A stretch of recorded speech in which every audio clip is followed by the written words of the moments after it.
¿Qué tal? Buenas tardes. Gracias por estar aquí, gracias por acompañarnos. El día de hoy tendremos una presentación acerca de uno de los elementos que nos han preguntado constantemente y es una preocupación, son los planes de sucesión. Anteriormente ya hablamos acerca de gobierno corporativo y de la importancia que hoy está teniendo cada vez más y más. Como hablamos en la masterclass previa, el gobierno corporativo nace como una necesidad de las empresas para realmente garantizar o incrementar las probabilidades de éxito y de permanencia en el mercado durante generaciones, no solamente años, sino realmente generaciones. Hablamos de generaciones y en ese tema hablaremos de estos temas el día de hoy. Empezaremos con la evolución de las organizaciones, cuáles son las diferentes etapas que atraviesan los retos y también los dilemas y las soluciones que pueden y herramientas de echar mano para salir adelante en cada una de las etapas. Daremos un pequeño repaso muy breve de lo que es profesionalización e institucionalización, que ya lo abordamos en otro momento, pero con gusto vamos a recapitular un poco para ustedes. Más adelante también veremos cuáles son los roles de la empresa familiar, el protocolo familiar y el consejo familiar. Solamente como ciertos elementos, pero donde nos vamos a enfocar muchísimo es en el plan de sucesión. Bien, en cuanto a la evolución de las organizaciones, de acuerdo a Mason Hare, este es un modelo el cual nos explica cuál es la evolución de las organizaciones desde que éstas se fundan hasta una etapa pues transnacional o multinacional. La primera parte, cuando inicia la idea, cuando inicia el proyecto, que es básicamente un emprendimiento, prácticamente no hay barreras. Claro, hablando esto en cuanto al equipo de trabajo, por supuesto que hay barreras de financiamiento, legales, de liquidez, sí, pero en cuanto a la integración de los equipos, que es lo que nos tiene el día de hoy, los planes de sucesión y cómo los integrantes de la organización interactúan. Cuando la organización inicia, tenemos la primera etapa. En esta etapa, la creatividad es lo que va a vencer a todos los obstáculos. Esta idea de este producto o servicio innovador, eso es lo que va a lanzar un negocio y por lo que despega. La siguiente etapa, estas dos etapas va de la combinación. Como pueden ver abajo, uno es el eje del tiempo de la empresa y el eje vertical es el tiempo, es el tamaño de la organización. En estricta teoría, conforme vamos avanzando en el tiempo, una organización exitosa va creciendo. Y entiéndase creciendo no solamente en cuanto a personal, puede crecer en cuanto al tamaño del mercado o facturación. En cualquiera de los dos sentidos hay un crecimiento. Por supuesto, no siempre es lineal, pero los dos nos van a indicar crecimiento. Dicho lo anterior, la primera etapa, como les mencionaba, es la creatividad, lo que va a empujar y lo que va a convencer e influenciar a los demás a su alrededor para unirse y para ser parte del equipo. La segunda etapa es los quiebres o los problemas que se enfrentan las organizaciones de liderazgo. ¿Cómo se soluciona frecuentemente este reto? Bueno, por medio de una dirección efectiva. Hasta ahí no es tanto el problema, porque frecuentemente quien empieza con la idea, quien inicia con el negocio o la propuesta, sabe qué hay que hacer y si no lo intuye y si no puede junto con el equipo ayudarse, pero la dirección está centralizada. Hasta ahí, esa es la solución en ese momento, cuando hay poca estructura y pocos roles. Una dirección centralizada frecuentemente es la solución. Avanza en cuanto al tiempo, avanza también en cuanto al tamaño y entonces la autonomía. Se empieza a agregar más personas. Evidentemente, el fundador, la fundadora, ya no le es suficiente el tiempo que le va a dedicar, se hace acompañar de más personas, pero ya le exigen, le requieren o le reclaman cierta autonomía para tomar decisiones. ¿Cuál es la solución ante esa falta de autonomía? ¿Por qué se convierte en un problema la autonomía o la falta de esa autonomía? Porque si todo depende de la misma persona, los tiempos de respuesta van a ser muy lentos y no puede seguir creciendo una empresa si no existe un sistema. También, como en otras conversaciones, en otras masterclass ya hemos visto, un sistema de trabajo te permite poder operar a un volumen mayor. Eso es lo que diferencia las artesanías o un taller pequeño de un sistema, tanto para servicios como para empresas de transformación. Un sistema te permite llevarlo a gran escala, independientemente de la calidad del proceso. Puedes tener un muy buen proceso a escala o un muy mal proceso y hacerlo mal a gran escala. Eso dependerá del sistema. Bien, en la siguiente etapa, cuando ya se delega, la siguiente etapa es la falta de control. Y quienes han atravesado por esto posiblemente se identifican. Cuando tú delegas, ahora lo que falta son los controles para que no exageremos y no se haga mal uso de esa autonomía y sean decisiones arbitrarias sin tener un control. Ante esa falta de control, donde se pueden tomar decisiones que no necesariamente van a favorecer el negocio y que en algunas ocasiones favorecen algún área o alguna persona y no a toda la unidad, esto también lo hemos explicado anteriormente, la diferencia entre productividad y rentabilidad. La productividad, cuando hablamos de departamentos, cuando yo de manera unitaria o de manera más sesgada con mi equipo, puedo tener beneficios en mi posición o con mi equipo de trabajo dentro de la empresa, pero a costa del impacto que pueda tener en métricos de mis compañeros de otra área de ventas o del área comercial o de mercadotecnia. ¿Qué se requiere ahí? La solución es la coordinación. Y es cuando las palabras de planeación estratégica, los conceptos, los ejercicios de colaboración entre todos, noten que vamos dejando la dependencia del fundador o de la fundadora, vamos avanzando hacia una etapa cuando hay demasiado control o cuando falta ese control, entonces la coordinación de acciones.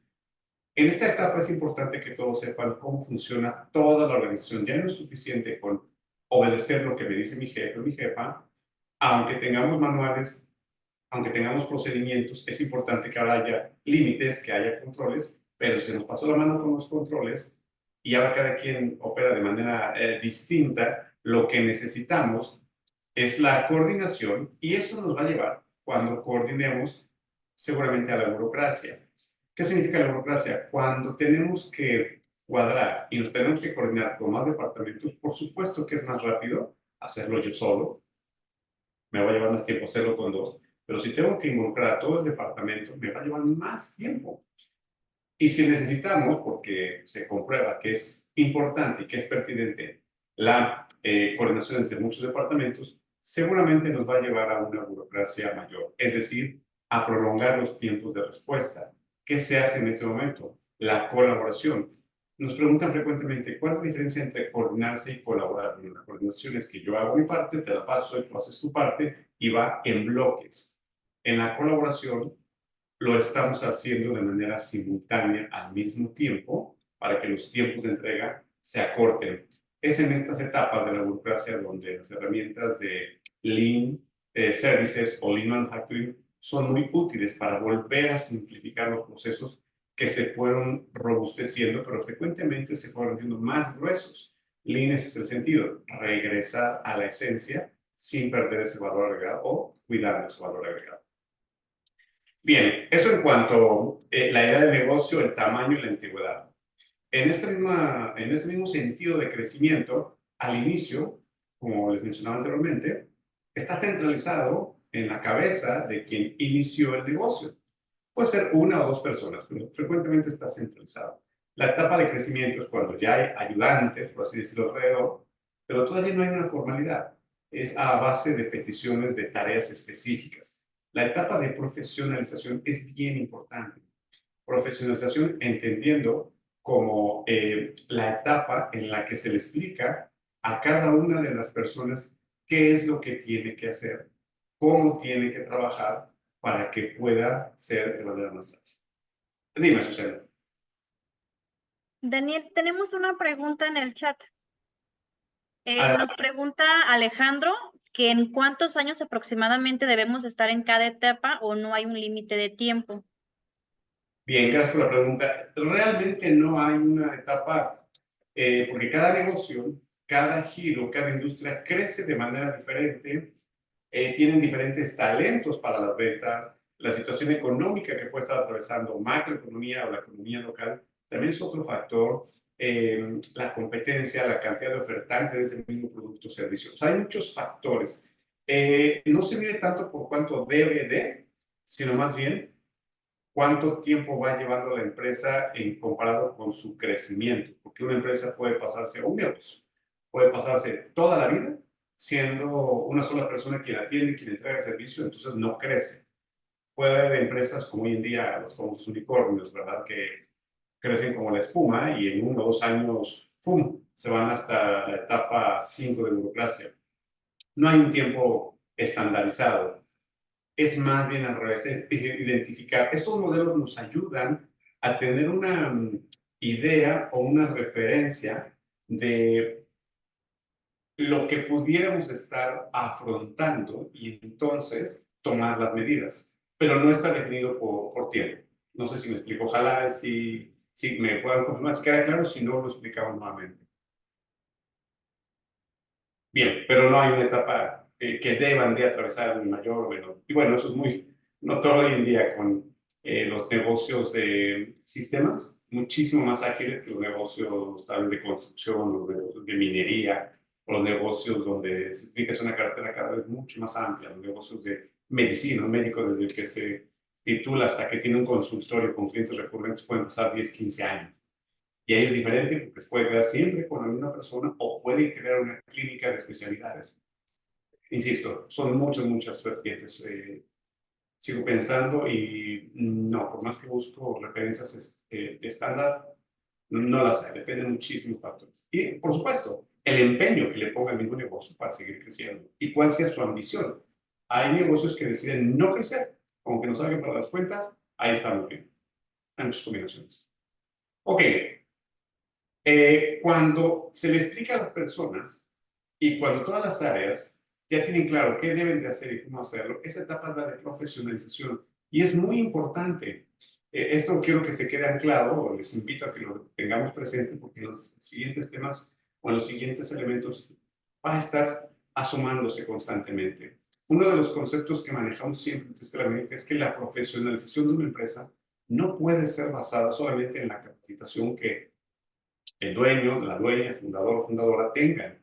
Puedes tomar un curso de perfeccionamiento, de habilidades directivas, de habilidades gerenciales, pero no va a cambiar mucho en tu empresa. ¿Por qué? Porque no lo haces tú solo. En el momento que ya tienes más personas y más funciones, se requiere, me voy a hacer un poquito, la delegación y la coordinación. Bueno, entonces más allá de solamente escribir lo que hay que hacer, se tienen que ir aprendiendo en conjunto muchos elementos el cómo relacionarnos, el cómo analizar, el cómo mejorar los procesos, para que no dependa solamente de la visión de la directora o del director. La profesionalización, si cada persona, y eso lo digo con toda seriedad, tenga estudios profesionales o no, sea un profesional en la actividad que realiza, cualquiera que ésta sea. Y entonces empieza a generar un sentido de pertenecer, de unión, de flexibilidad, donde una persona pueda desempeñar más de una función dentro de la misma organización. Hay diferentes ideas y diferentes conceptos de qué debe ser primero. Si primero la profesionalización o primero la institucionalización.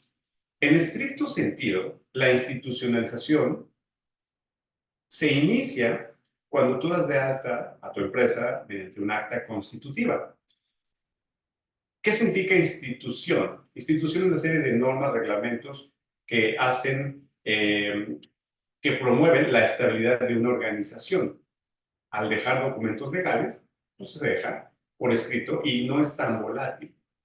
¿Qué significa institucionalización? Hay muchas definiciones. La que preferimos en Triskel América es cuando estableces las normas y regulas los procedimientos para que trascienda a través del tiempo. Por eso insisto que la institucionalización tú la empiezas desde que haces tu acta constitutiva, pero no es robusta. Con eso empieza la institucionalización, pero no se consolida.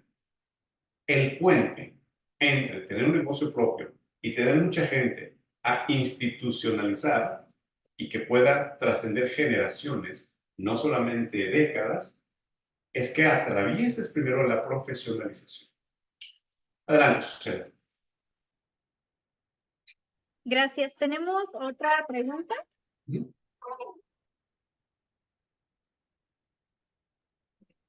¿Qué creencias debemos cambiar como fundadores para poder profesionalizar? Porque cuesta trabajo soltar el control. Wow, esta es una de las preguntas más recurrentes.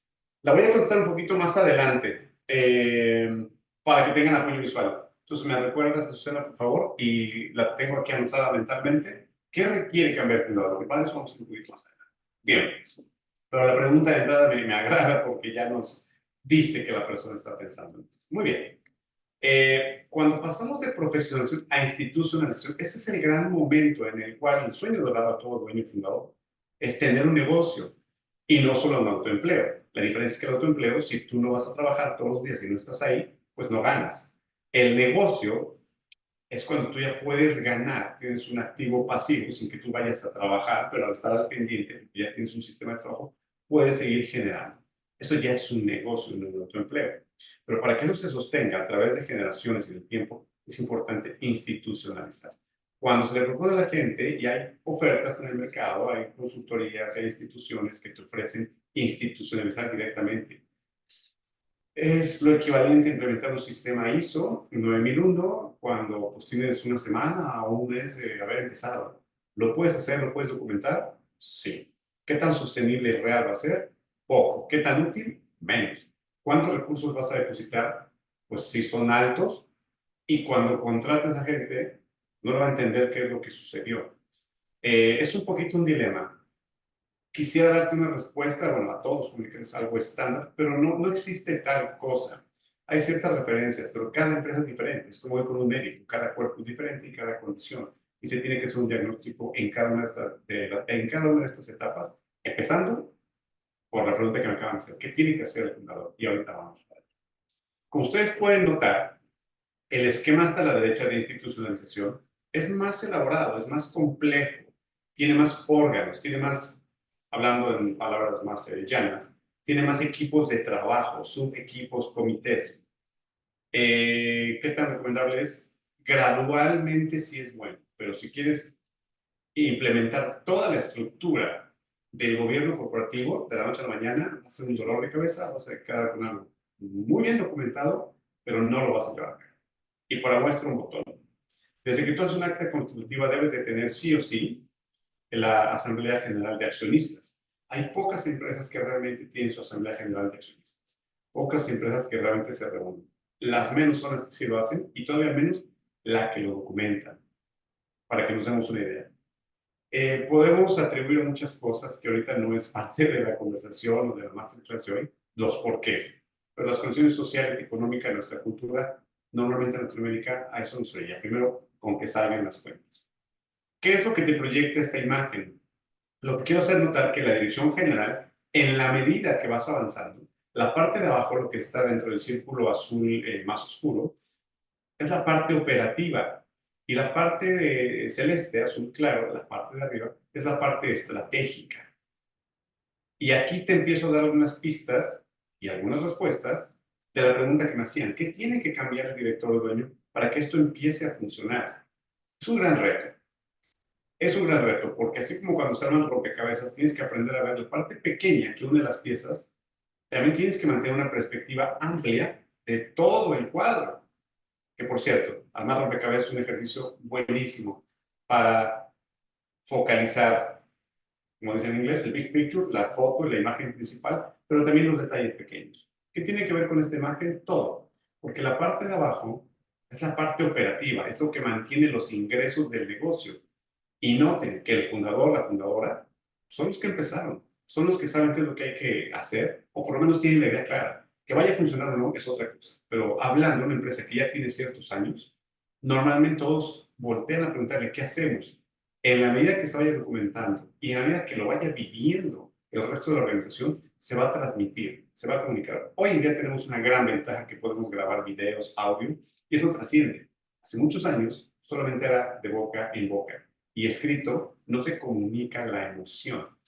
En cambio, hablado y por medio de audios y video, se comunica mejor al resto de la organización.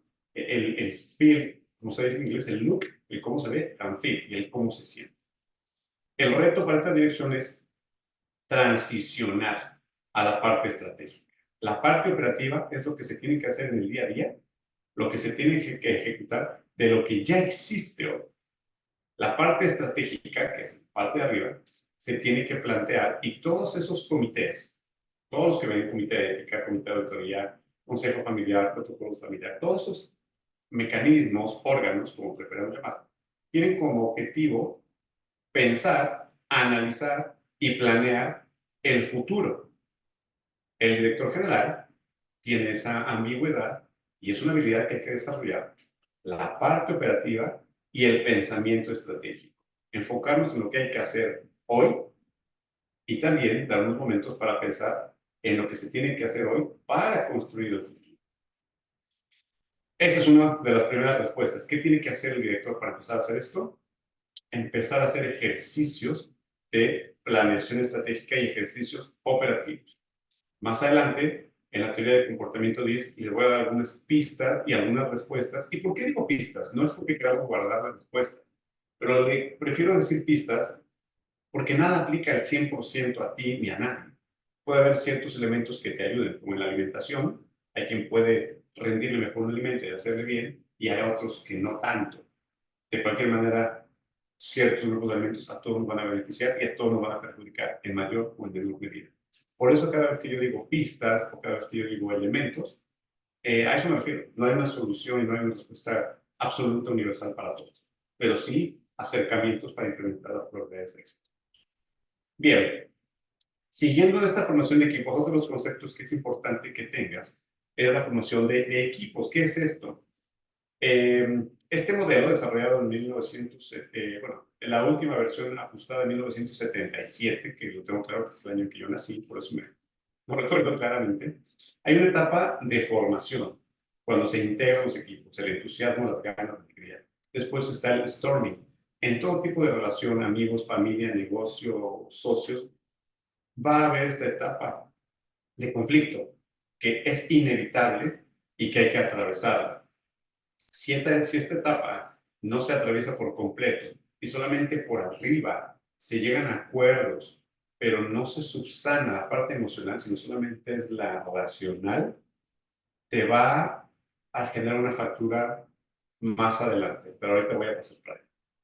Después de estos conflictos, se regula. Y aquí va a depender mucho la autenticidad de esos acuerdos. Como se dice comúnmente, si es de dientes para afuera, las cosas van a funcionar en apariencia, pero en el fondo va a haber golpes abajo de la mesa y va a haber cierta discrepancia entre departamentos que se va amplificando más y más y más y más.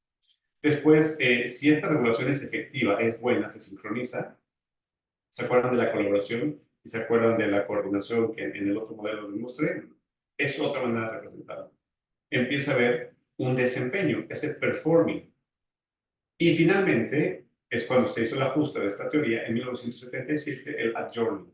Así como se integran los equipos, también es importante hacer una operación de desvinculación de los equipos. Muchos artistas y muchos actores famosos, deportistas, tienen esta preparación. Si no se tiene esta preparación, se genera un vacío, se genera un sentido de pérdida. Y aquí igual con la primera respuesta para los fundadores y dueños. ¿Cómo despegarse? Sí debe empezar a haber un trabajo mental en esta fase de disolución o de apartarse. Apenas hablaba, ¿no?, acerca de los hijos cuando van creciendo como adolescentes, cómo vas perdiendo una parte de eso y tienes que empezar ese proceso. Cuando nos vamos despidiendo de cada etapa de la primaria, de la secundaria, hay ceremonias en el que se da un corte a esa etapa.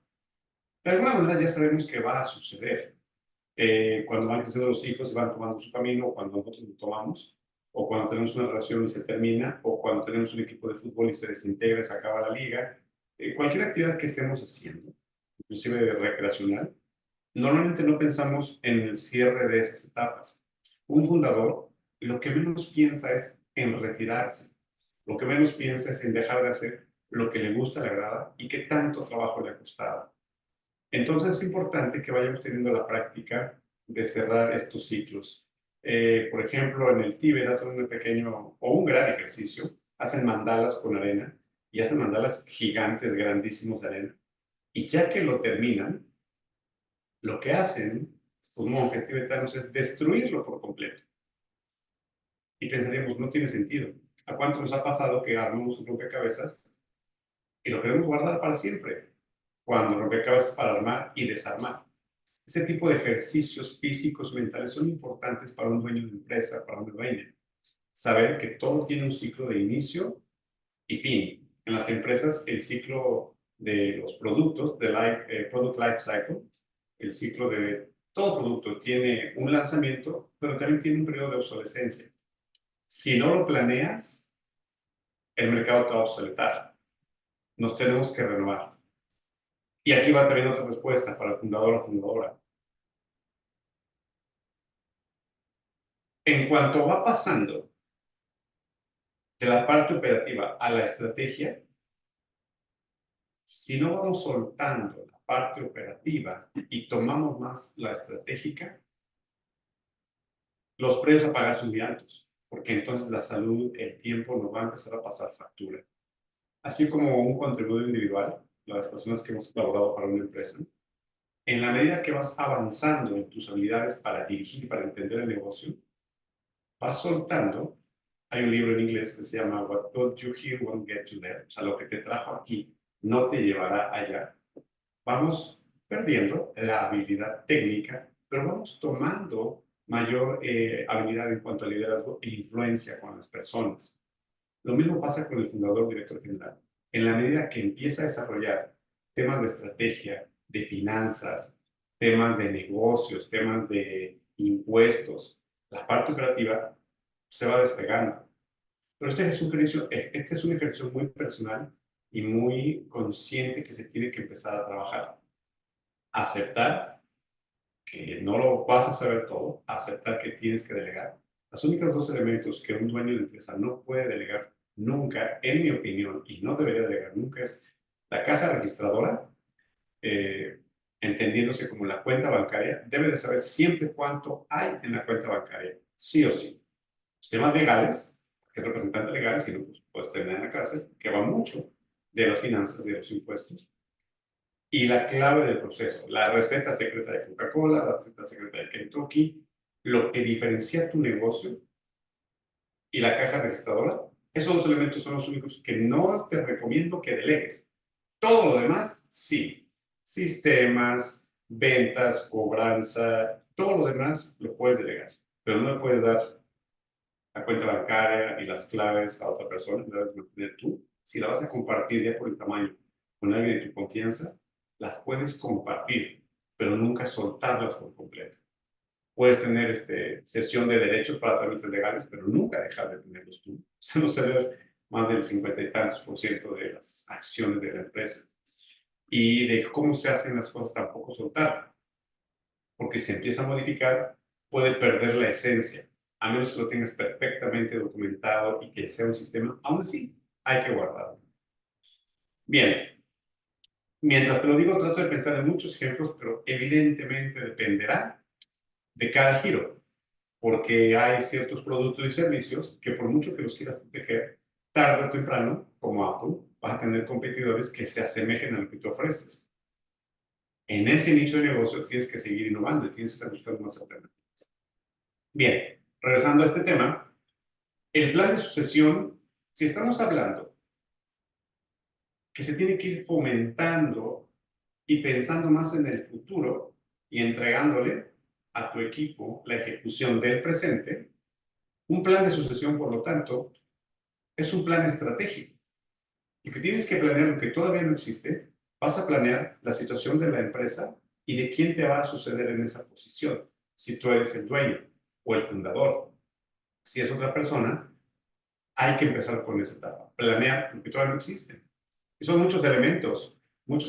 Para poder tener un plan y asegurarnos que se cumpla, pues tiene que sufrir una estrategia. ¿Qué queremos? Y vuelvo a lo mismo. Queremos, la pregunta que nos dice Alejandro, ¿queremos que crezca la empresa? ¿La queremos mantener igual? Y es válido. ¿Qué riesgos y qué consecuencias tendría? ¿Necesitamos un sucesor o sucesora o no?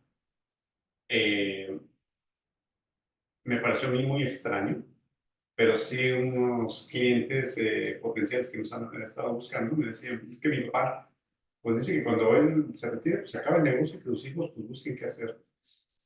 Respetable, eh, no desconozco los porqués, pero pues hay de todo. Esa puede ser una decisión o que los hijos digan, papá, yo no quiero, no haya nadie que quiera hacerse cargo del negocio, entonces el señor, el fundador o la fundadora, cuando termina su etapa de querer estar ahí, pues decide vender el negocio. También se vale, finalmente cada quien puede hacer lo que quiera con su negocio. No hay que olvidar que al final de cuentas y de inicio, todas las empresas, su justificación es generar bienestar, expresado a través de dinero, a través de beneficios, a través de una actividad en la cual se sientan orgullosos de hacer. Esa es la finalidad y es la justificación de por qué inicia un negocio.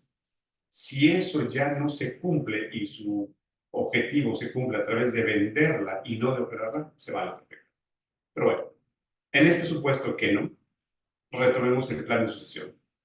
Cuando hablamos de plan de sucesión, estamos hablando de la sucesión en el liderazgo, pero también estamos hablando de la sucesión del ownership. Esta palabra decidimos ponerla en inglés porque no existe una traducción literal que nos pueda justificar el concepto de ownership. Ese sentido de propiedad no es la propiedad legal, sino el que yo quiera ser parte y que sienta mía la empresa. Ese es el ownership. Por eso, insisto, es un poquito difícil traducir perfectamente al español el sentido que tiene detrás de, esa palabra. Pero también lo que se puede suceder no solamente es el liderazgo, ni el sentido de pertenencia, sino también la generación. ¿Por qué? Es muy común que las personas que empiezan un negocio lo empiezan con sus contemporáneos, con amigos, familiares, y es también muy frecuente que cuando el iniciador se retira o toma otro rol, hay personas que deciden ya no estar. También hay que estar atentos a este elemento.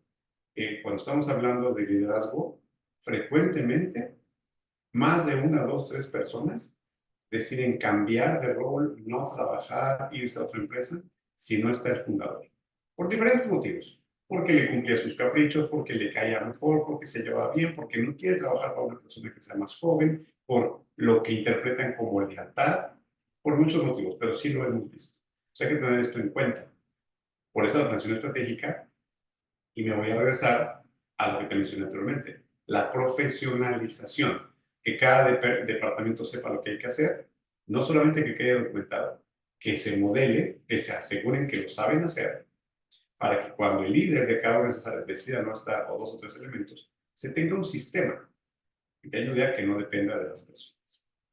Bien, otros elementos importantes. Estos planes de sucesión se llevan a cabo en empresas transnacionales y se llevan a cabo también en empresas familiares. Yo recuerdo muy bien, estaba yo en General Electric y nos anunciaron cerca de 3 o 4 años de anticipación. Me voy a regresar. Nos anunciaron un año antes la transición entre el CEO de aquella ocasión, el Chief Executive Officer, y su sucesor. Un año antes nos avisaron que era oficial. Pero la preparación de esta persona empezó 10 años antes. Me quedé impresionado. ¿Cómo que 10 años antes? Sí. La maestría, lo asignaron en Asia, lo asignaron en Medio Oriente, lo asignaron en África, lo asignaron en América, en Sudamérica, con diferentes productos. Estamos en una empresa transnacional que tiene presencia en más de 50 o 40 países, con todo tipo de productos. Lo que había que entender en cuanto a nacionalidades, productos, servicios, formas de trabajar, eran muchísimas marcas, y por eso fue tantos años para que pudiera acercarse. Y aún así, estamos de acuerdo que no lo iba a entender todo, ¿verdad? No lo iba a comprender todo, pero sí tener esa intuición cuando le pudieron hablar de negocio. Y considerando que ya había sistemas de trabajo muy robustos, una empresa de más de 100 años. Cuando estamos hablando de una empresa familiar es diferente. Lo que más hay que cuidar es la filosofía. Lo que más hay que cuidar es el objetivo de la familia. Lo que más hay que cuidar es cuáles fueron los principios, los valores por los cuales se inició la organización. Cuando es una empresa transnacional, dado este gobierno corporativo que ya se tiene, dado los compromisos con accionistas, dado las regulaciones de cada país, hay muchos candados y hay muchos ojos y hay muchos controles internos que van a ser, en cuanto al comportamiento, modeladores de la persona que llegue. En una empresa familiar, no. En una empresa familiar depende mucho de don Juan Pérez, que empezó y yo llegaba y todo el mundo me echaba una torta con él, pero ahora la persona que llegue ya no. La persona que llega tiene otros principios, otros valores, otro estilo de vestir, de hablar. Eso va a tener un poder muchísimo más grande que los mismos procedimientos. Por eso el tema de hoy se enfoca mucho en la empresa familiar, porque la preparación empieza literalmente desde la casa. El ejemplo que yo les acabo de poner del CEO global, con todo respeto, creo que no dependía mucho de los valores que tuviera en su casa o qué aficiones o cómo hablar en su casa. Al estar en una arena, en un espacio global, lo que importaba es que se formara y se condujera como un gran empresario, pero sobre todo como un gran empleado, donde su vida privada está más distante de su vida profesional. En un negocio familiar, no. Si en el negocio trabajan tus mejores amigos, amigas que consideras de la familia y trabajan también familiares, no puede estar, o sea, no está desligado tu vida personal de tu vida profesional. Por supuesto que hay que tener diferentes espacios, pero si la persona con la que acabas de hablar en el negocio es con quien vas a cenar, a veces con quien despiertas, a veces con quien duermes, que son matrimonios, son parejas que también tienen negocios, es con quien te vas a ir de vacaciones, es muy diferente la función. Bien, ¿qué hay que preparar para un plan de sucesión? Son diferentes capas que hay que preparar. Insisto mucho, no depende una de otra directamente, pero pueden algunas veces trabajarse en paralelo, a veces secuencial. Con la que sí se debe de empezar siempre es con el fundador. No tiene sentido, tengo muchos clientes y obviamente no voy a mencionar los nombres, pero el cliché de, es que mis hijos ya están a cargo, pero yo estoy ahí. Es que yo les dije que como ellos quieran, pero cuando va la fundadora, el fundador, o sea, como ellos quieran, pero que me pregunten. A eso me refería que es un trabajo mental, personal del fundador, así como se planteó cómo empezar el negocio. En la etapa en la vida en la que se presenta estos dilemas, que frecuentemente en un fundador es alrededor de los 55, 60 años, pasando los 50. ¿Por qué? Porque en esa franja de edades muy recurrente es probable que los hijos ya se valgan por sí mismos, que ya sean mayores de edad, que inclusive ya hayan formado otra familia, y ese es el gran motor de muchas personas, el ver por su descendencia, el ver por los hijos. Cuando los hijos se valen por sí mismos y en la cuenta bancaria ya tienen lo suficiente para vivir o tienen algún patrimonio, algún activo, algún pasivo también que les genere, pues ¿qué dicen ellos? Bueno, ¿para qué me voy a desgastar? ¿Para qué trabajo tanto? No necesito tanto dinero, necesito menos para vivir bien. Y si aparecen los nietos y hay una buena relación familiar y están cercanos, pues claro que va a ser en muchas ocasiones su pasatiempo predilecto, su fobia, su preferencia, estar con los nietos. Por eso esa edad es en la que ya empiezan a soltar y ya empiezan a dejar. Pero si los hijos no están listos o los familiares cercanos, hay un gap enorme y empiezan los problemas y empiezan cuando pues, se malbaratan las empresas o cuando la empresa va a pique. Depende de muchos elementos. También qué tan comprometido está el fundador con la sociedad, con los colaboradores, con los trabajadores para seguir siendo fuente de empleo y desarrollo económico. Normalmente a esa edad, a los 50, el nivel de sabiduría, que la sabiduría es esa combinación, la entendemos en Hispanoamérica como la combinación de conocimiento, pero también sentido humano, porque ese conocimiento se aprovecha para hacer el bien a los demás de manera inteligente, no solamente voluntariosa. Esa sabiduría de poder hablar y enriquecer la mente de las demás personas a través de experiencias adquiridas en primera persona o por conversaciones o por lecturas, también se da a partir de los 50, donde el espíritu se enaltece más y la fuerza física baja un poco, nos hace más reflexivos.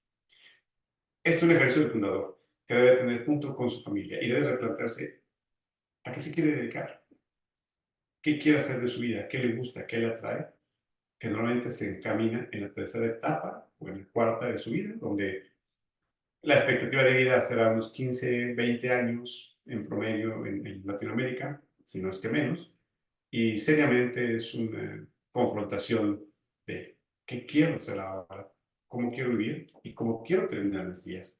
Y es algo así como hacer un testamento acerca de la empresa en vida, qué va a pasar. Eh, Cuando nos venden seguros y cuando hablamos acerca de estos temas, frecuentemente no queremos hablar, pero son cosas que se tienen que plantear. Si el fundador tiene la convicción, tiene la claridad y decide, por la razón que esto sea, porque se privó de muchas cosas en su vida mientras esta etapa productiva, porque quiere viajar por el mundo, porque está harto, porque quiere emprender otro negocio, por la razón que sea, una vez que lo decide o que tiene la curiosidad, que en eso también podemos ayudar a escuchar sus necesidades. Hay personas que tienen total interés a los 70, 80 años, todos los días están ahí, están felices. También es cierto que no tienen por qué dejarlo. Y es importante que sepan los fundadores que no se acaba la vida profesional, que esa sabiduría les va dando otras habilidades para ser consejeros y para ser mentores, para ser mucho más estratégicos y para ahora empezar a asesorar al personal estratégico de la compañía. Ya quedó muy lejos esos tiempos en los que tenía que hacerlo todo. Ahora, de las conversaciones puedes darles, compartiendo a las personas mucho más dosis de sabiduría y puedan amplificar. Es muy frecuente que los dueños de las empresas, que los fundadores, se respalden en sus padres, en sus madres para recibir consejos, porque sin duda frecuentemente quieren lo mejor para las personas y les van a dar su punto de vista, que no necesariamente tiene que ser una orden, una indicación, pero están llenos de mucha experiencia. El siguiente grupo que se tiene que preparar en un plan de sucesión es la familia y los accionistas. ¿Por qué digo familia o accionistas? Porque puedes tener ambos. Puedes tener solamente familia como parte de la empresa, inclusive si no son accionistas, pero tienen una voz en la empresa. Esposas, cuñados, gente que tiene un auténtico interés y que se afectan para bien o para mal en lo que pase a través de la empresa, ya sea porque son proveedores, ya sea porque simplemente tienen una afición, un gusto, ya sea porque quieren ayudar nada más, sí prepararlos para ese cambio. A los accionistas, por supuesto, si hay accionistas que pueden ser parte de la familia o no, pero si hay dinero que alguien invirtió, familia o no, también se les tiene que plantear, se les tiene que explicar. ¿Por qué digo plantear, explicar o también pedir aprobación?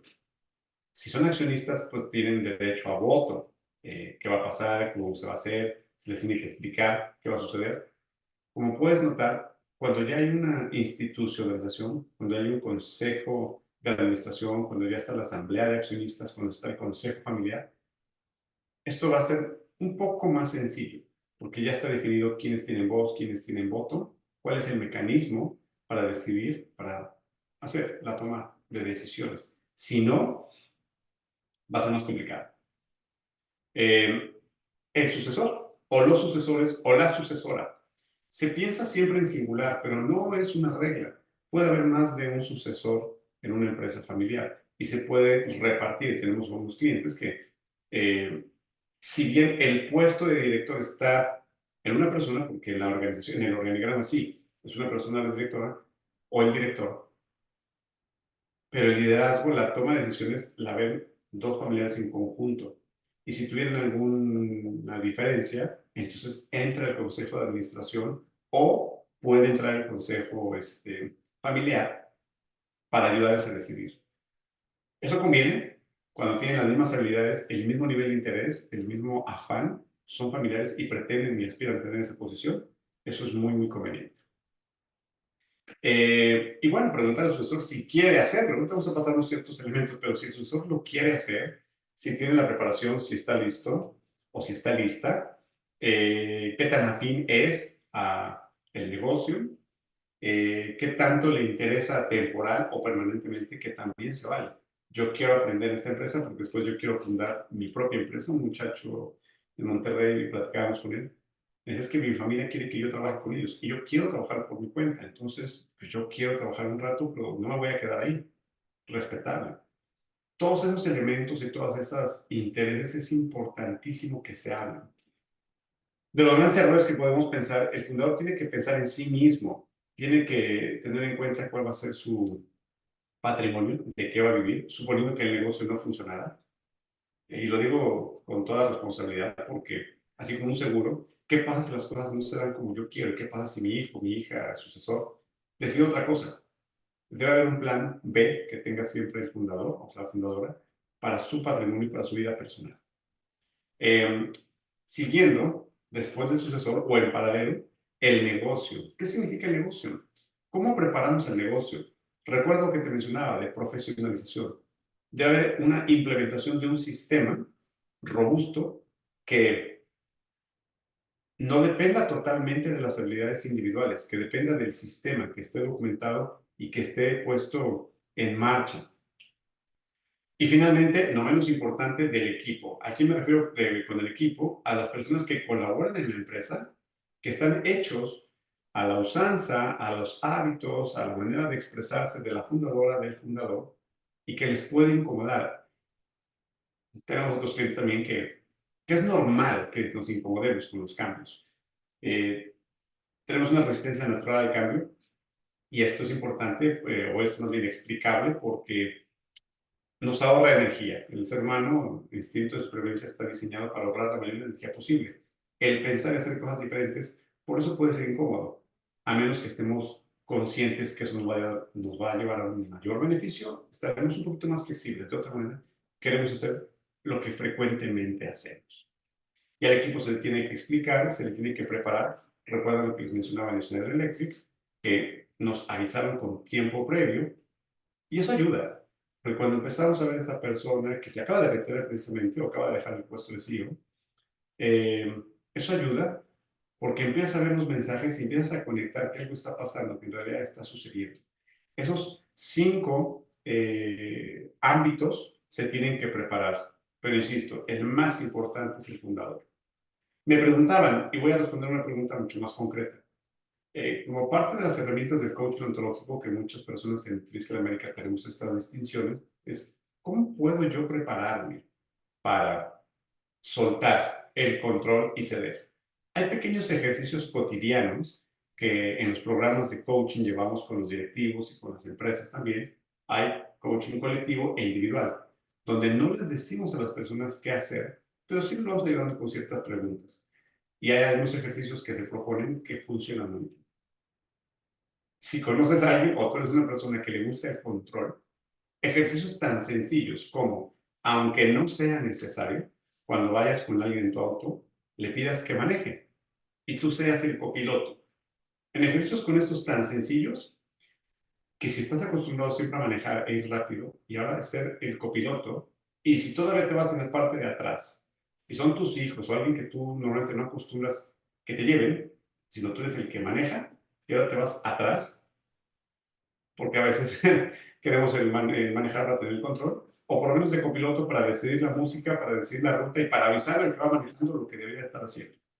Estos pequeños ejercicios, muévete a la parte trasera del auto y empieza a sentir esa cosa extraña de ser parte del viaje sin que lo dirijas, sin que decidas a dónde. Te recomiendo, si tomas estos ejercicios tan sencillos pero muy poderosos, que le notifiques a la persona y que les expliques que vas a hacer este ejercicio para que no se sorprendan y ahora no vayan nerviosos, digan, ¿cuál es aquí el truco? ¿De qué se trata? ¿Me va a observar? ¿Me va a evaluar? Y les expliques que tu intención es aprender a soltar y aprender a confiar siendo parte de, porque nos podemos ir a los extremos. O lo hago yo, o hagan ustedes y no me importa. En una expresión muy burda, ¿no? Muy exagerada. Eso te va a ayudar. Si vas al supermercado, si estás con la familia, el que no decidas tú qué comer, que no decidas qué música escuchar, el que tú te sumes a las actividades de tu familia y que no decidas tú. Todos esos ejercicios. Las cosas que más disfruto y que le recomiendo a la gente es el arte contemporáneo, que vayas a ver obras que no entiendes y que te retes a que no debes de entenderlas. Todos esos elementos te van a ayudar a enseñarle a tu cuerpo y a tu mente que hay cosas que no entiendes, pero que no significa que porque tú no las entiendes no puedan ser válidas para alguien más. Y empiezas a colocarte en una posición excéntrica. ¿Qué significa? Que tú no seas el centro de lo que pasa, que aprendes a ver las cosas y te aprendes a ver tú como un colaborador más y como un participante, no como quien decide todo. Adelante, Susana, dime. Gracias, Daniel. Tenemos otra pregunta en el chat. Dice, ¿cuántos años en promedio recomiendas para poder hacer una buena sucesión de una empresa mediana? Me gusta siempre responder más contundente, pero desgraciadamente no lo puedo hacer aquí. ¿De qué va a depender? Si la empresa ya está profesionalizada, o sea, si los departamentos tienen estructura y cada persona y cada área sabe hacer lo que tiene que hacer y lo hace bien, depende del momento de la empresa. Ejemplo, pues yo no le hubiera recomendado a nadie durante la etapa de COVID hacer esa transición, a menos que fuera pues, una emergencia. De otra manera, mantener la estabilidad porque ya había mucha inestabilidad afuera. ¿De qué depende? La situación económica, de qué depende de ¿qué otro elemento? El grado de institucionalización también, de qué depende de la edad del fundador. Si está en los 40, 50, se puede empezar. Entonces no puedo dar una fecha definitiva. Lo que sí les puedo recomendar es que si están pensando en la empresa familiar y que sean los hijos, empezarla de inmediato. ¿A qué me refiero con inmediato? Si son adolescentes, invitarlos a que visiten y llevarlos a la empresa por unos minutos, una hora, que te acompañen, aunque no hagan nada, aunque estén en la oficina. Si les pides ayuda, pues yo a mis hijos les comento, les pido que me vayan a hacer facturas, comprobantes, que me acompañen a la oficina en horarios que no son de escuela y que no tienen otras actividades, en verano que trabajen y que se acerquen desde la adolescencia. Mi padre me llevaba a tener un negocio de hilo industrial y nos llevaba y no nos preguntaba si queríamos, te vas a ir conmigo. Me gustaba ir, pues la verdad es que no me gustaba mucho ir, pero después y ahora valoro y entiendo, como un niño que no le gusta que le laven los dientes, le cepillen los dientes, no le va a gustar, pero se crea la... Una transición, tal vez si quiero entender la pregunta más, una transición, ¿cuánto tiempo debería durar? Aproximadamente, insisto, desde que la persona, voy a ayudarme, me voy a adelantar un poquito, pero para ayudar a responder esta pregunta. Alrededor de los 55 años, 55 es cuando el fundador, dueño, ya debería pensar o ya debería ejecutar ese plan. La edad más recomendable para quien puede identificarse como sucesor o sucesores es entre los 30 y los 35 años. ¿Por qué? Porque normalmente esa edad ya tiene una carrera, se recomienda que haya trabajado en otras empresas, que haya tocado puertas, se recomienda que ya haya tenido exposición a cámaras de comercio, se recomienda que también tenga un mentor que no sea de la familia y que haya estado en otro lado, se recomienda que en vacaciones haya trabajado al menos en otras empresas y ya empieza a sentir la vida real sin las comodidades de la empresa familiar que frecuentemente, aunque le digan a todos los colaboradores que traten por igual, saben qué apellido tiene y no lo van a tratar igual. Es importante que esté fuera. ¿Sí? Entonces, tratando de ser muy concreto con la respuesta, en cuanto a edad, 50, 55 para el fundador, para ya empezar con ese plan de transición, y para el sucesor, entre los 30 y 35 años, y ¿cuánto tiempo te puedo decir que un periodo de transición aceptable? Ya una vez declarado el sucesor puede ser entre unos 3 años, 3, 4, entre 3, 5, 6 años. ¿Por qué no más? Porque si eres la persona que es el sucesor, pero nunca termina de tomar la posición, empieza su autoridad a bajar. No se la creen. Cuando dicen que es el sucesor, pero el fundador no se retira, dicen, no, pues aquí esto no va a suceder. Y cuando sí se retira, la gente ya no le cree a quien viene detrás. También es importante decir, en estos entre 3, 5, 6 años, es importante que no esté el sucesor haciendo lo mismo. Es importante que el sucesor esté en ese periodo visitando, como les decía hace rato, del CEO de Schneider Electric, visitando diferentes áreas, diferentes departamentos, acompañando al padre o acompañando a la persona de diferentes áreas para que sepa cómo se hacen las cosas. Y muchos elementos más importantes todavía que cuando va en compañía de la familia, no necesariamente lo presente como su hijo o como el sucesor, sino lo presente como la función que tenga. ¿Me explico? Para que no sea motivo únicamente del apellido que se vaya ganando su lugar. Me es complicado dar una respuesta única y contundente para todos, por eso trato de dar ciertas guías, porque insisto mucho, depende ya de cada organización. Espero haber dado un poquito de orientación acerca de esta pregunta. Bien, ¿en qué se tiene que trabajar primero? En la armonía. En mucha literatura que puedas encontrar, habla de este gobierno corporativo acerca de la institucionalización, después la profesionalización. En nuestra opinión, y con todos los clientes que hemos visto y que seguimos atendiendo, y casos y estudios, sí me atrevo a recomendarte que lo primero es la armonía. Es una palabra que se dice muy rápido, pero que implica muchísimas cosas. Ahorita voy a pasar a detalles de cómo lograr esa armonía o qué pistas nos pueden ayudar a lograr armonía. La educación familiar, pues sin duda, lo que se educa en familia, los valores y lo que les mencionaba. Dentro de la familia, educar el negocio. Porque si lo que recuerda la familia, los hijos, son discusiones acerca del negocio, no van a querer estar ahí. Aunque tengan el talento, pero si lo que recuerdan son malos momentos, no van a querer ser parte de. O lo peor, que quieran ser parte de, continuando con esa dinámica de discusión. La profesionalización, la formación profesional y el gobierno corporativo. Son esas etapas que te van a ayudar. La armonía, un poquito más rápido, estamos alargando unos 10, 15 minutos más. Si no tienen corriente, obviamente, y si no, la grabación la vamos a mantener y después la podemos compartir. La armonía es una palabra que implica muchísimas cosas y también es realista decir que la armonía no existe en todo momento, así como para que se sienta el frío, el calor el frío. Las emociones y las sensaciones son contrastantes. ¿Qué se requiere para esta armonía? Para que la mayoría de las veces permanezca un ambiente armónico. Necesita depurarse las emociones, necesitan conocerse. Hablamos en la masterclass anterior acerca del gobierno corporativo y aquí te doy otra pista. Es importante que el fundador se conozca, es importante que la empresa, que los sucesores, la sucesora, el sucesor se conozcan. ¿Qué comportamiento tiene? ¿Cuál es la personalidad? Son dos palabras diferentes. En este momento vamos a hablar de comportamiento. Normalmente un perfil que no le gusta ceder el control es un perfil dominante, quien decide, quien dirige, quien tiene una energía alta y que le ha funcionado. Los sucesores no necesariamente tienen que llenar ese perfil, porque es correcto, me dicen muchos fundadores dueños, oye, es que nadie va a hacer las cosas como yo. Tienes absolutamente toda la razón. Nadie lo va a hacer como tú. Lo pueden hacer inclusive mejor, pero nadie lo va a hacer como tú.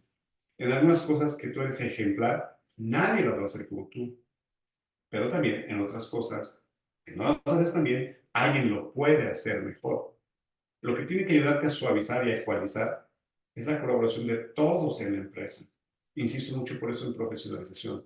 Pero si tú ya tienes un estilo dominante, a lo mejor la sorpresa es cuando tú te retiras, ya sea que tu sucesor tenga estilo dominante o que alguien dentro del equipo que ya existe también tenga ese perfil dominante que no expresaba y que no sale a reducir porque tú lo eras más. Al momento que tú no estás, ahora llega otra persona dominante. Y no está mal. La persona dominante no significa que sea agresiva o mala o que domine a los demás. No, no tiene esa connotación. La palabra dominante es que le gusta resolver, le gusta, es decisivo, se mueve, acciona rápido. Y es un excelente complemento para otros tipos de comportamiento. Y en cada etapa es lo mismo. Lo que sí te puedo mencionar que de los mejores líderes, cuando ya tienes un sistema de trabajo, es una persona con el estilo cumplimiento. Cuando empieza un negocio, el ser dominante y el estilo de comportamiento dominante e influyente te ayuda mucho porque vendes, porque te enfrentas a todo y porque no desistes en el objetivo de continuar y de lograr el resultado. Esas son las características. Pero cuando ya hay cierta estabilidad en el negocio, donde necesitas mantener el sistema operativo que ya se estableció, los mejores líderes, ¡pum! Para ese momento es el estilo de comportamiento de cumplimiento, donde es reflexivo, donde se trata, recuerdo que te dije al principio, que vas perdiendo ese dominio del proceso y lo que tienes que ganar es más management, más habilidades de liderazgo. Son los perfiles que más te pueden servir es el cumplimiento y el estable. ¿Por qué? Porque ya tienes a la gente que va a hacer el trabajo. Lo que necesitas es una persona líder que les pregunte cómo te ayudo, cómo te facilito, que mantenga la calma, la ecuanimidad, que piense, y normalmente el estilo de comportamiento cumplimiento es más estratégico porque piensa y el estilo estable porque piensa y ve la perspectiva de las cosas. En cambio, el estilo de comportamiento dominante e influyente va a hacer. No sé si lo intuyes, pero los dos estilos de comportamiento de arriba son más operativos. El estilo de comportamiento de abajo, en esta imagen, son más estratégicos. Los de arriba hacia el hacer, los de abajo hacia el pensar y mantener las cosas en orden. ¿En qué etapa está tu empresa? ¿En qué etapa? ¿Qué es lo que quieres innovar? ¿Quieres mantener? ¿Cuál es tu estilo? De los sucesores, identificar. Como puedes ver, este proceso es multifactorial. Son muchos elementos que en Tesla América hacemos diagnósticos, a ver cuál es la mejor combinación. No hay una combinación infalible, sin duda. Todo lo que te estoy hablando hoy en día, en este momento, es para incrementar las probabilidades de éxito. Pero no hay receta secreta, no hay una fórmula ideal infalible. No existe. Y bueno, si alguien te lo dice, en mi opinión, es una promesa vacía porque no, o sea, no podemos garantizar nada de esta vida excepto la muerte. Todo lo demás son probabilidades. Bien, este es un elemento. Entonces, para la armonía, ¿qué requieres? Conocerte tú, conocer a los demás y de qué manera congeniamos. De los mayores errores que podemos considerar o esperar es que hagan las cosas como yo. Es lo peor, porque nunca vas a estar insatisfecho, siempre muy insatisfecho. Nadie va a hacer las cosas como tú. Y se vale en ocasiones si el fundador tenía toda la energía, tenía toda la galleta y sabía todo el mundo de los contactos, se puede repartir. A eso me refería con repartir el liderazgo. Normalmente se reparten en las familias. Alguien ve la parte administrativa y alguien ve la parte operativa, o alguien ve la parte legal y alguien ve la parte comercial. Normalmente, ¿y se puede? Sí, sí se puede. Si son dos, como dije anteriormente, es recomendable que haya un consejo de administración que esté conformado con personas externas que sean asesores, consultores, mentores. Esto te ayuda, son unas pistas para mantener la armonía. Conocerte tú, conocer el estilo de comportamiento y hay ciertos también talleres que damos en Tesla América. ¿Cómo congenio? ¿Cómo le hablo a alguien con estilo dominante? ¿Cómo me llevo yo con alguien con estilo influyente? ¿En dónde estoy yo? ¿Cómo me presento? ¿Cómo me visto? ¿Cómo camino? ¿Cómo identifico de qué manera llegar? Ya hay técnica, ya hay conocimiento para esto y también te podemos acompañar. Esto es importantísimo. Si identificamos un poco el estilo de comportamiento, el tema de las emociones, híjole, es lo primero por lo que deberíamos empezar. Te asocias, convives, te llevas, juegas, haces negocio, primero con quien sientes confianza. Y la confianza es una emoción, pero también es un eh, sentimiento. La diferencia entre emoción y sentimiento es que la emoción es súbita, tú no la controlas. Surge en tu cuerpo, surge cuando algo, un miedo, te encoges, un ruido o te alegras espontáneamente. Esa es una emoción. El sentimiento es cuando a partir de tus ideas tú te refuerzas ese sentir. Una persona está triste y se sigue diciendo que está triste y busca momentos tristes y música y se dice y se sigue lamentando, es un sentimiento de tristeza. Una persona que está alegre y se sigue contando chistes y se lo repite a los demás y se dice que eso es muy chistoso, se está provocando un sentimiento de felicidad. A veces lo hacemos consciente, a veces inconsciente. En las empresas es importante saber estilos de comportamiento, conocer de la emoción y recuerda lo que te dije anteriormente, cómo está conformada la familia, cuál es el estilo de la familia, la filosofía.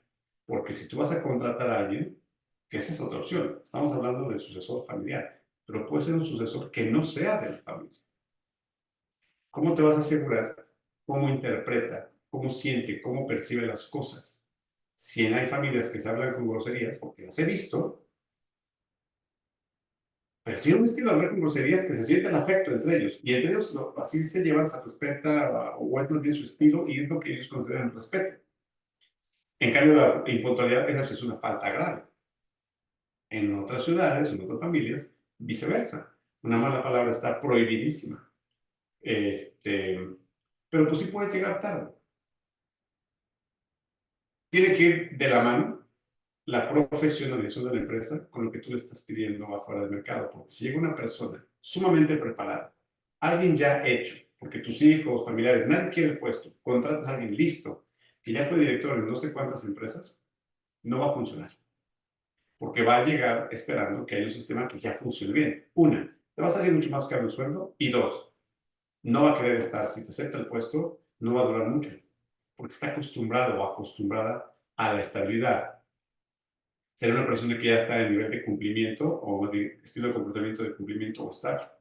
Lo que tú requieres, si tu empresa todavía no está formalmente organizada, no está profesionalizada, institucionalizada, lo que requieres es todavía un estilo dominante, que sea el hacer, moverse rápido, y hay combinaciones, porque de estos no es ni uno ni otro, son ciertos matices que se pueden combinar y que hay test, hay diagnósticos para saber cuáles son las características.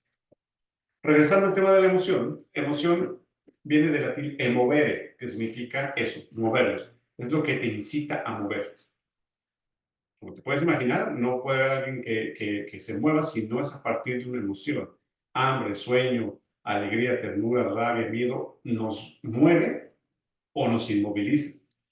Es importante tener miedo en una empresa porque eso nos ayuda a ser más sensatos y cautelosos. Es importante tener la rabia porque no te decide moverte, es decir, de que vendemos, vendemos, de que lo logramos, lo logramos. Es importante también la ternura, porque cuando te hace más paciente, te hace más tolerante, te hace más cuidadoso y te ayuda a querer proteger a alguien. Si una persona no sintiera esa ternura y esa adhesión con las personas, pues sería mezquino con el dinero y no le importaría a los demás, ¿no? Y es la gente que frecuentemente comete fraudes, es porque le hace falta un poquito de ternura en su actuar. La tristeza es importante. ¿Por qué? Porque si nos da lo mismo perder un cliente, si nos da lo mismo perder mi puesto de trabajo, si no me afecta, o el que haya malas noticias en la empresa y no se den los resultados, y a mí eso, como decimos a veces en español, no me pueda, no me ponga triste, porque en nuestro lenguaje normalmente evadimos estas palabras que no, que dicen, tienen mala reputación o mal marketing en la tristeza, que a mí me da tristeza que hayamos perdido el cliente. Pues no te pongas triste, sí, sí es una tristeza y hay que validar todas esas emociones. Si tenemos un analfabetismo emocional dentro de la familia, si no nos permitimos la rabia y hablarnos enojados y resolver, claro, siempre y cuando se cuide el respeto y lo que la familia interprete como respeto, que cada cultura son cosas diferentes, si no preguntan a los jarochos, que pueden estar felices y pueden ser una serie de cosas que en otras ciudades serían totalmente prohibidas. Y el estilo de hablar.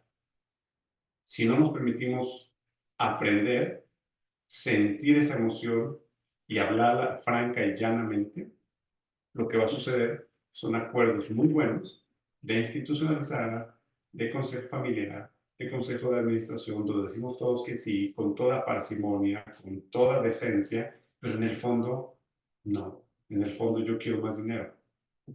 Porque no estamos entendiendo que no es el dinero, sino lo que yo interpreto como falta de atención y quiero justificarlo con dinero, o con poder, o con autoridad.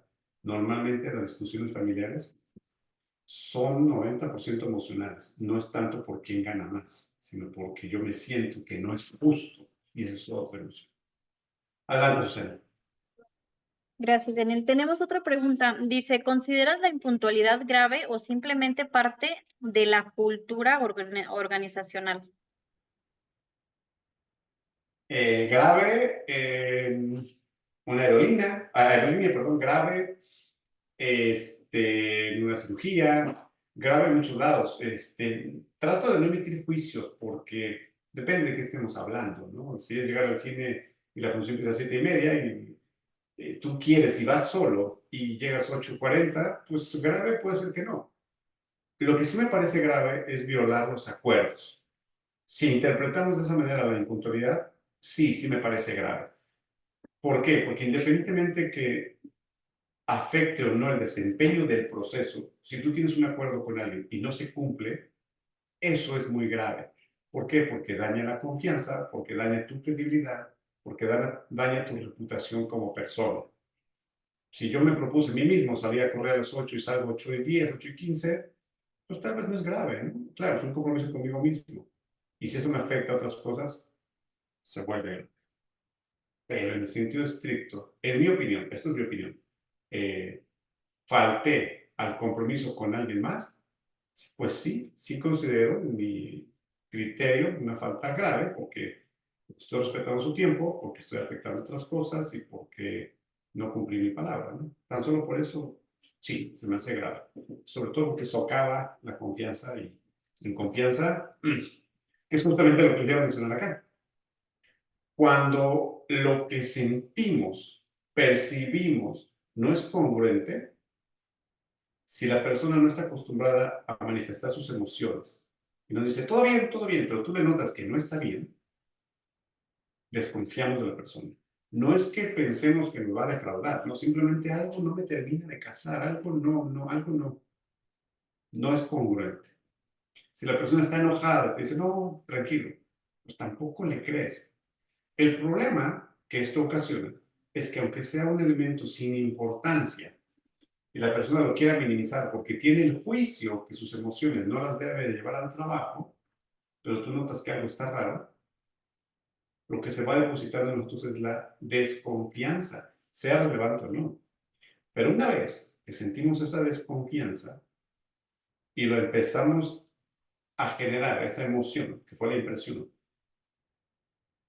y lo volvemos un sentimiento de desconfianza, porque yo todavía le pregunté, como que no me dijo la verdad, empezamos nosotros a hacer un juicio de la persona que no es confiable, consciente o inconscientemente. Y en otros temas que sean más relevantes, las decisiones se van a tardar más, tanto en la familia como en el negocio, porque no siento que me esté diciendo la verdad, aunque no sea relevante. Oye, ¿comiste más agua de limón o de naranja? Ah, de limón, de limón. Es totalmente relevante la conversación, pero no siento que me esté diciendo la verdad. Y eso, todos los seres humanos estamos dotados, como decía el Chapulín Colorado, de unas antenitas de venir. Todos estamos dotados para percibir, intuir cuando nos dicen la verdad y cuando no. Todos. Hay quien le hace más caso, hay quien no, pero todos somos capaces si es que lo hemos estado habilitando. Pero si vivimos en ser buenos cortesanos y darnos por nuestro lado, también sabemos, no me está diciendo la verdad, pero tengo que decir que sí le creo. ¿Por qué? Pues para llevar la fiesta en paz.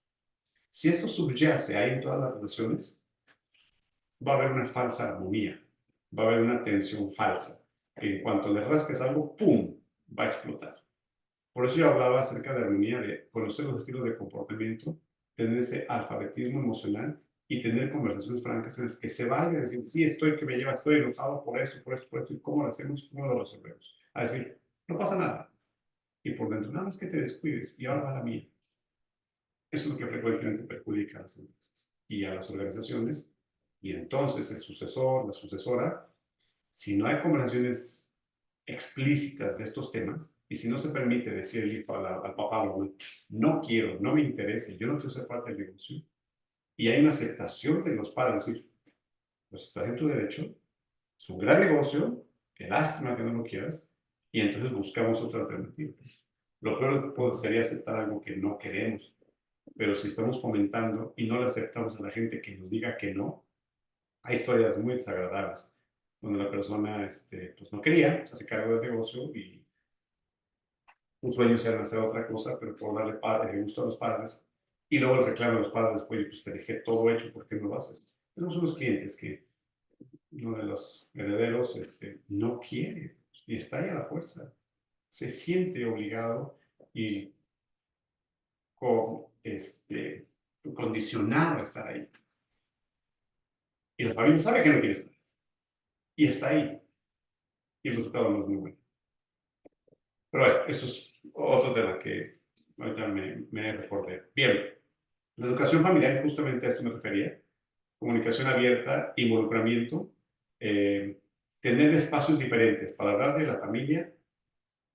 Yo no les recomiendo la casa, les recomiendo que sea un espacio amplio de naturaleza donde puedan hablar de esos temas. Si es un tema de negocio solamente, ahí sí puede ser en la empresa, operativo en la empresa. Y si es un tema estratégico, ni en la casa ni en la empresa, que sea una oficina en otro sitio, que sea en un café, que sea otro espacio neutral, insisto mucho, ni en la operación, porque se pueden ventilar temas algunos que no conviene que sepa todavía el resto de la gente, o se puede escapar. En la familia, en la casa tampoco. Otro espacio neutral para la estrategia. Y hay muchos lugares donde lo dicen. En un hotel, por ejemplo, es un espacio ideal. En la casa, solo los familiares. Hay no hablar de negocios, de no hablar nada, solamente de cómo nos vamos y qué queremos y nuestros gustos y nuestras aficiones. Y en la empresa, lo operativo. Un líder sabe crear contexto. Si tú creas contexto, escoges el espacio, las palabras, el lugar y los integrantes, vuelves a subir las probabilidades de éxito. Nada es garantía, nada es infalible, pero te puede ayudar muchísimo. La formación profesional creo que este es de los más sencillos en entender y aprender. Pero no solamente tiene que ser una ingeniería, si es de manufactura, no tiene que ser en servicios, si es una empresa de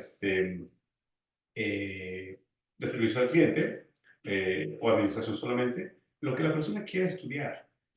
Y aquí va un dilema. Es que tiene que aprender ingeniería porque va a ser de metal, mecánica y negocio que la vamos a dejar. Ok, pero la innovación se da cuando colaboran disciplinas complementarias que no están necesariamente alineadas. Si tú eres una empresa que quiere innovación y tu hijo quiere estudiar biotecnología, pues posiblemente por ahí va la cosa, ¿no? No, es que no queremos innovar, queremos lo mismo. Bueno, pero tu hijo de todo mundo no quiere, ¿no? Entonces, se abre la puerta para que de esa línea de metal mecánica, después tú abras otra línea de equipo médico quirúrgico. Y de lo que se ganan de recursos, abras otro, porque tenemos una excelente estrategia diversificar tu negocio. Y no hablo solamente de hacer diferentes cajas de metal, no, hablo de un giro distinto. Si ya tienes un consejo de administración, ya tienes esta institucionalización, ya aprendiste el camino para profesionalizar, y ahora puedes tener diferentes líneas de negocio dentro de un holding fabuloso. Es mucho más probable que tengas éxito si vas a uno de los negocios, el otro se rebalancea. Por eso la educación profesional, importante. Entre más diversa sea de países, procedencia y giros, mejor. No todo se enfoca en una universidad. También las microcredenciales, cursos, diplomados, talleres, que parece no tener nada que ver con el negocio, bienvenidos. Eso te va a abrir la mente en cuanto a la estrategia y entender otras posibilidades diferentes a lo que has vivido siempre. Bien, bueno, justo me quería apoyar en esta imagen de lo que te estaba diciendo. Y finalmente, este gobierno corporativo. Antes o después, Daniel, antes, ya lo mencioné, empieza realmente la institucionalización cuando sacas tu acta constitutiva. Pero el gobierno corporativo, conforme sea tu presupuesto y tu necesidad, si tú eres buenísimo y tu negocio en ventas, a lo mejor no necesitas un consejero todavía. Pero si tus hijos o el heredero ya no es tan bueno en ventas, perdón, posiblemente tú puedes ocupar esa posición de consejero. Recuerda que el director, fundador, dueño, puede moverse en cualquiera de los roles, dejar la parte operativa, alejarse un poquito más y volverse consejero. Es justo lo que se requiere en la etapa de los 50 en adelante. Seguir aportando sin la necesidad o la obligación de estar ahí todos los días, pero con la gran experiencia en sesiones cada mes o cada trimestre o cada medio año, puedes vertir. Y sí, si eres parte del Consejo de Administración, te das cuentas. Hay otra figura que es la de presidente. Es cierto que en muchos negocios los clientes o las cámaras quieren seguir viendo al fundador. El fundador se vuelve una figura representativa que no va a operar y que posiblemente tampoco decida, pero que va a influir en la toma de decisión de los clientes y de la comunidad tan solo porque se presente, se pare y esté ahí cerca. Se vale, perfecto. Pues puede participar en actos protocolarios, puede participar en como un comunicador hacia los medios o para influenciar, insisto, las decisiones, aunque no asista a todas las reuniones. Siempre la gente con experiencia y talento va a ser útil. Lo importante para el fundador es encontrar cuál es su vocación, qué quiere hacer. Tan importante como una persona cuando va a estudiar una carrera, decidir y analizar su vocación, como una persona que ya está en esta etapa de los 50, 60 años, volver a replantearse, ahora con mucho más experiencia, ¿qué quiero hacer? ¿A qué me quiero dedicar? Y pues qué bendición que tenga la posibilidad de decir, ¿qué quiero hacer? Pero como estuvo mucho tiempo enfocado, normalmente un estilo dominante e influyente, haciendo, diciendo y dirigiendo, ahora replantearse, tener una introspección y pensar, ¿qué quiero hacer? Porque puedo aprender cosas completamente diferentes o dedicarse a la filantropía, o dedicarse a dar más a la comunidad. Hay muchas cosas que se pueden hacer. Es importante, no quiero omitirlo, hacerse acompañar de una mirada completamente externa, ajena a tu entorno, donde no tenga ningún beneficio la persona más que acompañar. Bien, esto ya lo mencioné. Con esto vamos terminando la sesión del día de hoy. No sé si, Azucena, por favor, teníamos algunas preguntas para terminar la sesión. Discúlpenme que les dijimos a las 8, pero considero esto de mucho valor para todos ustedes. Y no sé si tengas algún comentario, Azucena, que nos quieras hacer para ir terminando.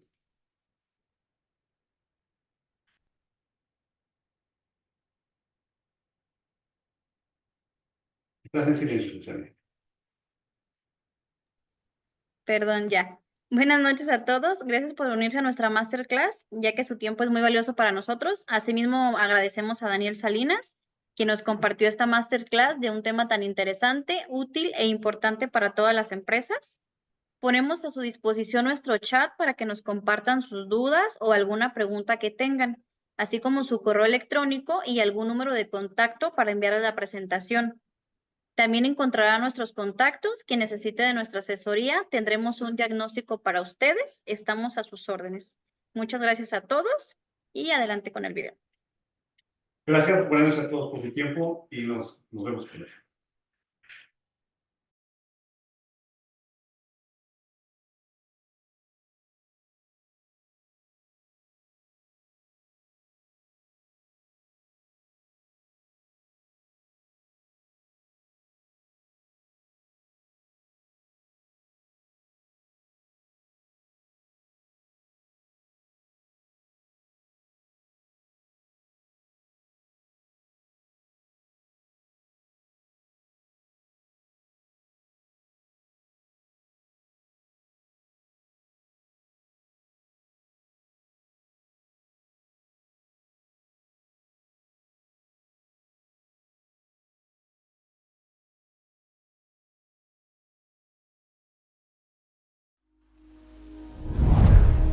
Estás listo para dar el siguiente paso. Profesionalizar tu empresa. Ya es el tiempo para crecer, escalar, ser referente, expandirte, participar en el mercado global, mejorar tu productividad y rentabilidad, evolucionar de acuerdo a las necesidades de tu cliente objetivo. Para eso necesitas que tú y todo tu equipo se profesionalice. Es un cambio radical en el crecimiento de nuestra empresa, especialmente en el profesionalismo, la evolución de las habilidades y competencias de cada uno de los gerentes de la compañía. Somos Triskel América y seguimos acompañando a más de 100 empresas a desarrollarse y consolidar la profesionalización de sus procesos y operaciones. Una mejoría muy notable con el evento Kaizen. Tuvimos ya 0 rechazos de nuestros clientes por parte del empaque. Entendemos que cada empresa tiene una historia, representa virtudes, valores y esfuerzos que no deben quedarse estancados. Sabemos que estos esfuerzos están llenos de sueños y aprendizajes que buscan expandirse y potencializar su legado para continuar su historia. Me ha tocado verlos reunidos ya sin mí, modelando un problema, escribiendo las soluciones, escribiendo los porqués, analizando los problemas, utilizando las herramientas. Me da más tiempo a mí de hacer las responsabilidades que me tocan y también ellos ya los veo trabajando de una forma sistemática. Por eso te presentamos nuestro modelo Edron para la profesionalización de tu empresa. Un sistema comprobado que te ayudará a lograr mejor autonomía y control, mejorar la rentabilidad, reducción de gastos operativos, mejor definición de los precios de tu producto o servicio, una planeación estratégica a la medida, equipos de trabajo más unidos y comprometidos, mayor sentido de pertenencia y propósito. La trascendencia se construye con convicción, con decisiones acertadas. Invertir en el desarrollo y el aprendizaje siempre será la decisión correcta. Construye trascendencia, fortalece tu legado. Profesionaliza tu empresa ahora. Profesionaliza tu empresa hoy. Conformando el equipo, todas las áreas estemos enfocadas en el mismo objetivo. Sigo estando convencido que es lo que estamos necesitando. Los resultados se empiezan a ver. Las buenas soluciones son a largo plazo. Triskel América. Aprende. Mejora. Todo.